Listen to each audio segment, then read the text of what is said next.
Did you know that right now there are people all over the world pitching themselves, pitching their services to individuals that they admire, to individuals that they know that they can form a mutually beneficial relationship? Did you know that they are creating their own opportunities and that that's something that you can do for yourself too?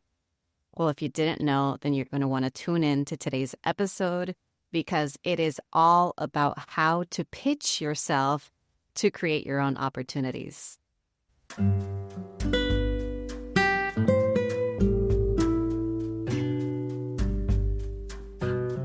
Welcome to the top global ranked and award-nominated Grad School Femtoring Podcast, the place for first-gen BIPOCs to listen in on conversations about grad school and growth. In this podcast, you'll learn about all things higher education, personal development, and sustainable productivity. This is Doctora Yvette Martinez-Vu, and I will be serving as your Femtor, providing you with tips and tricks and everything else you need to know to successfully navigate grad school and beyond. For over 14 years, I've been empowering first-gen students of color along their personal and professional journeys, and I'm really excited to support you too.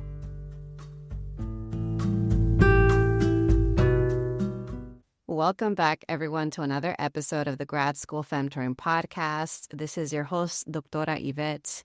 And today, I feel like I have a really good episode to cover because it's a skill that can repay you in so many ways, like beyond even monetizing. It's a life skill. It's a career skill.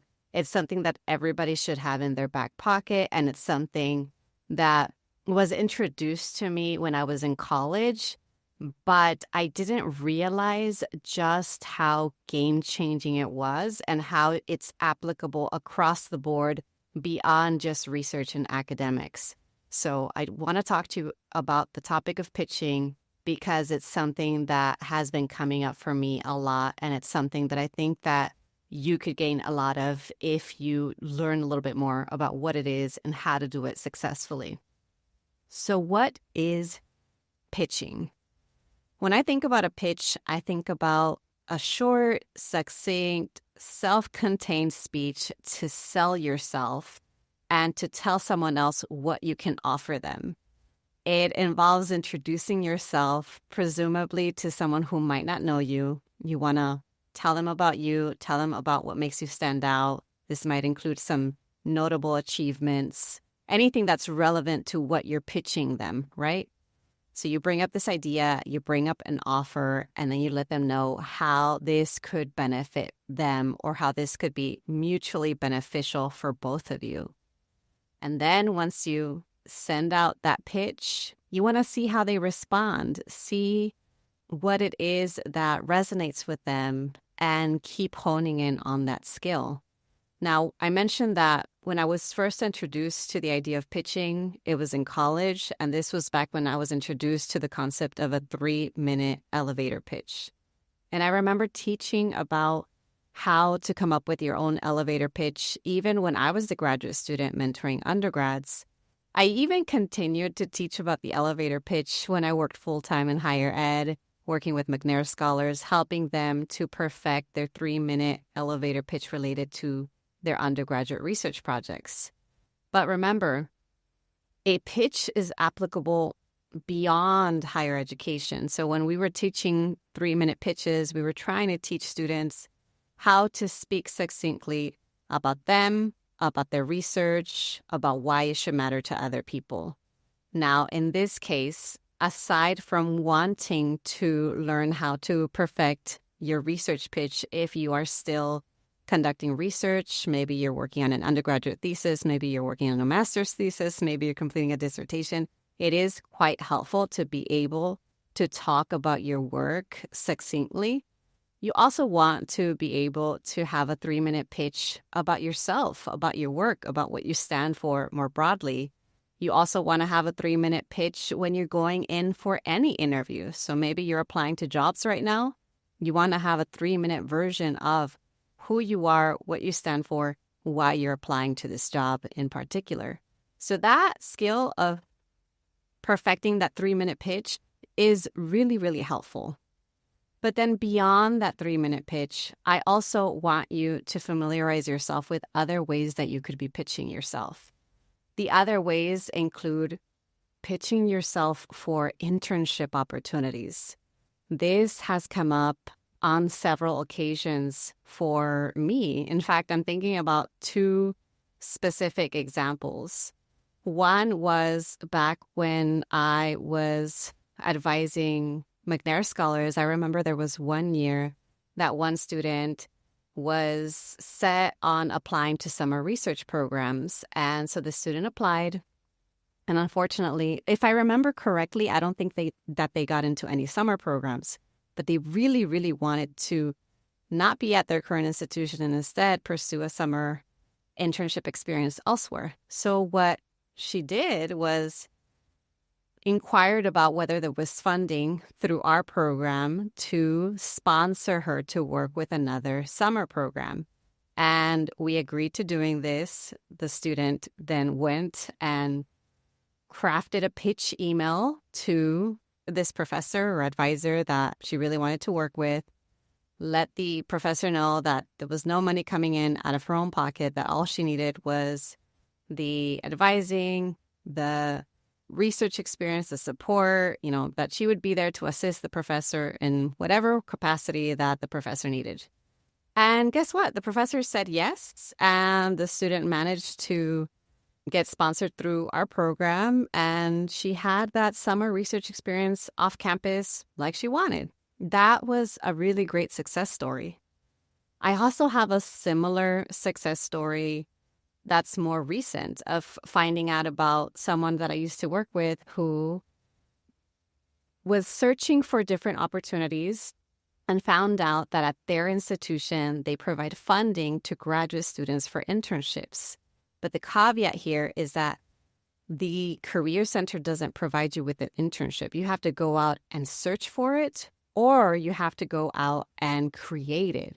And so this graduate student, in fact, this person's a PhD candidate, decided to go out and do their research on different entrepreneurs, coaches, consultants, doing work related to some of the skills that this person wanted to build. And the student pitched themselves and landed their internship. That's another opportunity that wouldn't have happened if that person had not pitched themselves. I'm thinking actually of another example. Back when I was a graduate student, I was so envious because I remember it was around the time that a different department has started offering internship funding to their graduate students. This was another humanities department. I was not in that department. And I knew someone who was in that department, and that person tapped into that funding. So she found out, hey, my department's offering some funding for the summer to get a summer internship to help to diversify the options of career paths for folks in those fields. And if I remember correctly, she landed an internship at some sort of tech company, and she would have never imagined working for a tech company as someone with a humanities PhD or on her way to getting a humanities PhD. In these opportunities, you'll notice that the folks had some sort of sponsor. So they had some sponsoring funding coming from somewhere. And this is my suggestion to you, is that if you are a current student, undergrad or grad student, see if there are any untapped sources of funding. If not, you can still pitch yourself either to get paid by the person that you're pitching yourself to. You could do volunteer work for the sake of experience if you're comfortable with doing that, although I completely respect and honor if you don't want to do any work that doesn't compensate you financially. And the other option, if you're not asking to get paid a certain hourly rate or asking to do this work on a volunteer basis, is to pitch yourself for some bartering.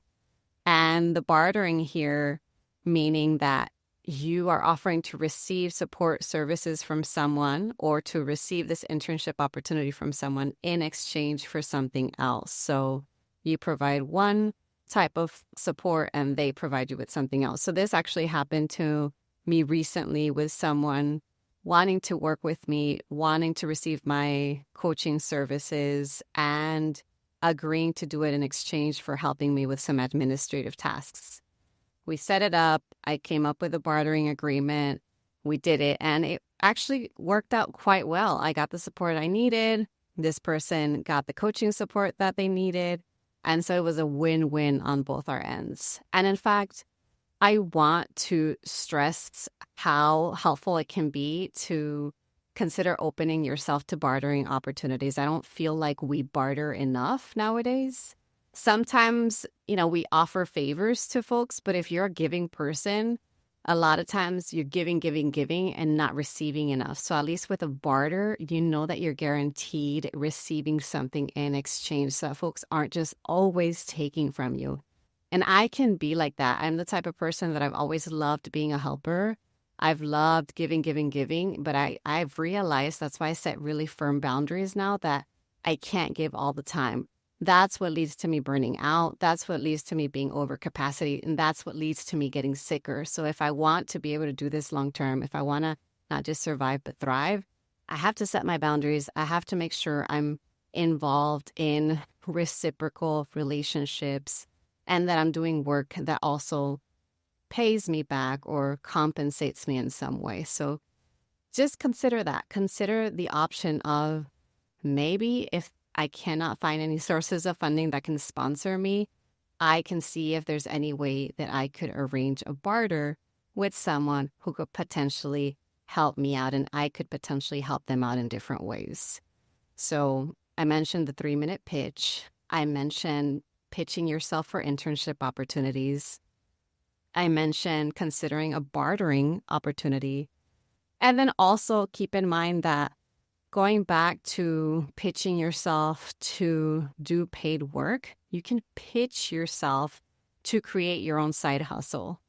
I am not a fan of folks having to overwork themselves to make ends meet, but I also acknowledge that thanks to inflation, I'm an elder millennial. I know Gen Z feels it just as much, if not more than us, but it just feels like cost of living keeps going higher and higher and wages have not kept up.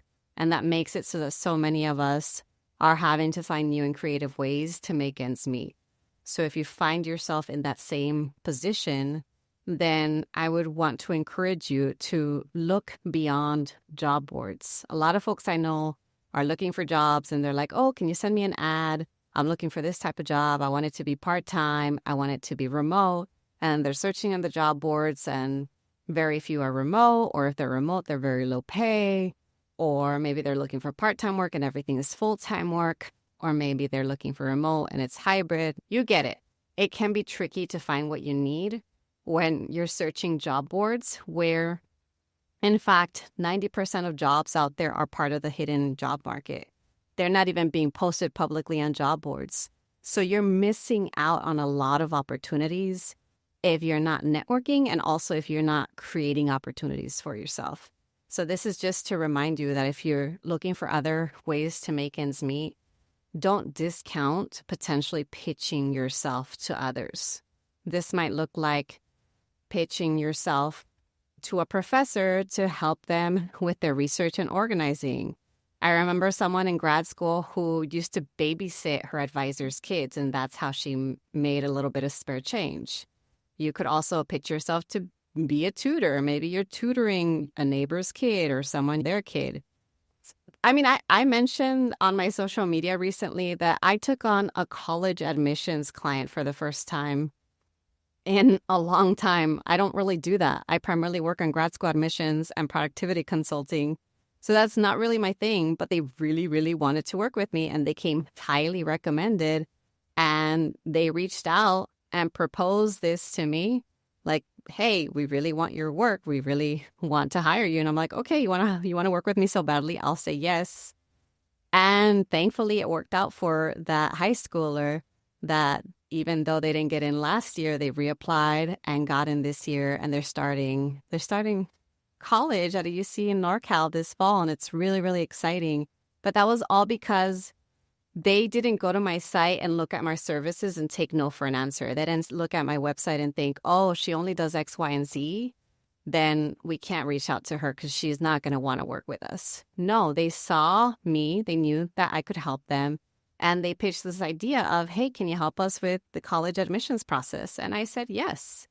So don't discount that. In fact, I'm trying to be more creative about the ways that I can help others through the many different knowledge and skills that I have, because I get questions all the time related to other things that I know, whether that's editing or podcasting or executive functioning skills. There are different things that I can offer, and I don't even know it. And perhaps all I need is someone to pitch me to let me know about it so that I know, oh, wait, I can do that too. So keep that in mind. Maybe you can pitch yourself to become a virtual assistant for a busy entrepreneur. You, as a graduate student, if you are a graduate student, you have all the skills you need to become a VA for someone. And entrepreneurs need help and assistance all the time. So that's another way that you could potentially pitch yourself to create your own little side job. Maybe you pitch yourself to offer editing services. Are you that friend that people are asking to review their papers all the time? I know I was. Remember, you can use that to your advantage to offer support or to offer a barter to get something in exchange. Because like I said earlier, we can't just keep giving. You're pitching yourself to get something for yourself and also to offer something to them. So I want to keep emphasizing the reciprocal aspect of it. It's not just you taking. It's not just you giving. There should be a back and forth here. So the last thing that I want to mention before I start wrapping up is that you can also pitch yourself to collaborate with admired professionals. I'm still working on this because this still falls outside of my comfort zone. You can reach out to people that you admire, that you adore, maybe even someone you hold up on a pedestal. Although I personally try not to hold people on pedestals because I know no one is perfect and we are all flawed and we all make mistakes. And a lot of people that I used to look up to because of their writing and research turned out to not be great individuals. So I know better than to put people on pedestals. But just know that if there's someone whose work you admire or who you know you admire, and you've always wanted to meet them or work with them or work for them, don't discount creating that opportunity for yourself. This could mean reaching out to an admired professor and pitching yourself to be on a panel with them. That's actually something I did when I was a grad student. Along with my friend Ceci, we reached out to Michelle, who was a professor at the time, and we admired her work and we wanted to be on a panel with her. And guess what? Even though we felt like there's no way she's going to say yes, she did say yes. And then that became an entire collective, all because we were willing to pitch ourselves. Another thing you could do is you could reach out to someone whose article you read and love and send them an email to let them know that you love their article, or even let them know that you'd love to meet them at an academic conference. What a great way to set up potential networking and community building opportunity for yourself there. In my case, like I said, it's still an area of discomfort for me. So I know that I could be reaching out to folks who I know have maybe a bigger audience or a bigger impact and whose work I really look up to. I could ask them to be on my podcast. I could ask them to co-host a workshop. I could find a way to collaborate with them. And I'm still working on that. It's still something that I have to get over. And I'm just being real with y'all. Like I said, I'm not perfect. I'm still learning. I'm still growing. And that's something that I personally want to make as a goal for myself, is to start to reach out to more people that I admire, to let them know why I admire them, and if there's ever an opportunity for collaboration, to open myself up to that. Okay, so now I'm getting close to wrapping up, and I definitely want to let you know that if everything that I'm sharing feels a little bit uncomfortable, if this feels like self-promotion, if this feels like bragging, if this feels icky to you, please know it's completely understandable. For a lot of us, it's brand new. It's part of that hidden curriculum. For a lot of us, culturally, we are taught to be humble We are taught to not stand out. We are taught to be passive. And so it's not easy to do this, but it does get better over time. And remind yourself you have something to offer to anyone that you're pitching yourself to. And there might be someone on the other end who's been waiting for this opportunity that you're proposing. So keep that in mind. I also want to say that now that I'm an entrepreneur, I get pitches all the time, and most of them are terrible. So if you do decide to send a pitch, please do your research. Please come from a place of sincerity, from a place of authenticity. If you don't know them and you're reaching out to them, don't bother. If you do know them and you are genuinely excited and you know that this could potentially become a really generative opportunity for you, then go ahead and do it. You're coming from a place of authenticity. If you're coming from a place of genuinely wanting to connect, genuinely wanting to build your own opportunities, strengthen your own relationships with others, then this is my reminder to you that it's definitely possible. So don't get in your way of creating your own opportunities. Learn from me. I'm still trying to learn this. I'm still trying to get better at pitching myself, because at the other end of things, even though it's uncomfortable for me, there have been times I have pitched myself to folks. And like I said, they were waiting for me. I had someone, I personally reached out to her. She had worked with me before and worked with me in a group capacity.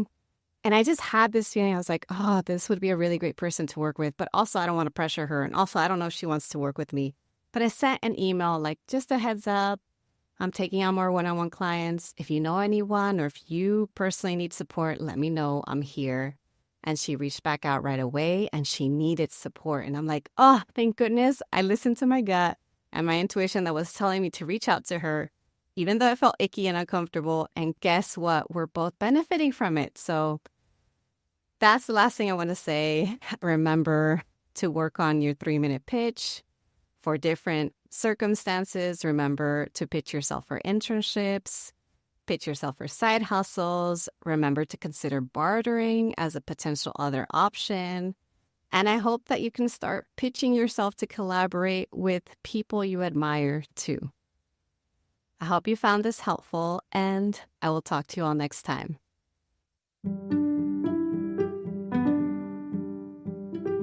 Thanks so much for joining me in the Grad School Femtoring Podcast. If you like what you heard, here are 4 ways you can support the show. The first is to make sure you're subscribed and leave a review on Apple Podcasts. If you email me a screenshot, I'll send you a surprise freebie. The second way is to get your copy of my free Grad School Femtoring Resource Kit, which includes essential information to prepare for and navigate grad school. You can access it at the link in today's show notes. The third way to support my show is to follow me on social media. You can find me on Instagram with the handle @GradSchoolFemtoring and on LinkedIn by searching my name. The last way to show your love is to order a copy of Is Grad School for Me, my graduate school admissions book for first-gen BIPOCs. Thanks again for listening, and until next time.